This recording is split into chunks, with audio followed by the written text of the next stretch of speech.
Ziyaphenduka enkantolo enkulu yasePitoli namuhla njengoba u-Advocate Ramosepile engamile ngokuphosa imibuzo kuGininda elokhu-ke emphenyi ngakho konke okuthinta-ke leli cala lokubulawa kaSenzo Meyiwa. Kanti-ke izolo kuye kwavela ukuthi-ke uKelly Khumalo wayengumsolwa wesithupha kulaba-ke ababoshelwe leli cala, kodwa-ke akaze abalwe njengomsolwa, okusho ukuthi akakaze yena avalelwe bese-ke kuthiwa-ke Kelly Khumalo is accused number 6 ngaphansi-ke kwaleli cala likaSenzo Meyiwa. Namhlanje-ke uvundulule nansi-ke imiyalezo kaKelly Khumalo yayikade ibheke kusisi wakhe uZandi Khumalo. Leyo mlayezo-ke yayikade-ke ibhalwe mhla ka-11 October 2013 okunyaka-ke ondulela ukubulawa kukaSenzo Meyiwa. Oqala nje umlayezo ufundeka kanje: Senzo is not strong enough for all of this. I feel like I'm standing alone. Bese kuthi-ke omunye uthi he's panicking and remember this is his first big and bad publicity. He's worried about his family.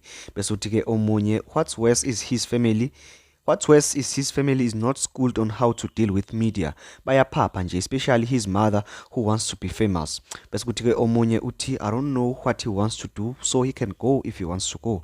Owokugcina uzothi I have given him a choice to live. I told him I don't want him to choose between me and his family. Iyona ke mlayezo-ke le ayikade ke ithumele-ke usisi wakhe uZandi Khumalo mhla ka-11 October 2013. Kanti-ke ivela namhlanje, ivela ngesikhathi-ke u-Advocate Ramosepile ephenya uBrigadier Gininda lena-ke enkantolo enkulu yasePretoria namhlanje mhla ka-13 November 2024. Yayikade-ke le mlayezo ithunyelwe-ke mhla ka-11 October 2013. Asazi-ke nokho noma-ke lobu bufakazi banele na bokuthi ukuthi-ke uKelly Khumalo naye avalelwe ngaphakathi nabo-ke labasolwa abahlanu ababoshiwe-ke njengamanje, njengoba-ke izolo kade ebungaza ukuthi-ke usephumile ophehlweni, kusho ukuthi-ke manje usengumakhosi uqobo lwakhe. Asazi-ke nokho ukuthi-ke yini ezoqhubeka. Ngizolokhu nje ngulandisa ngalo lolu daba. Amavidiyo asenkantolo-ke uzowabona malishona ilanga namhlanje nakusasa. Ngiyabonga, cela ukuthi ngenzele isiqiniseko sokuthi ucofa subscribe futhi uyalike, asidibane nakwividiyo elandelayo. Ngiyabonga.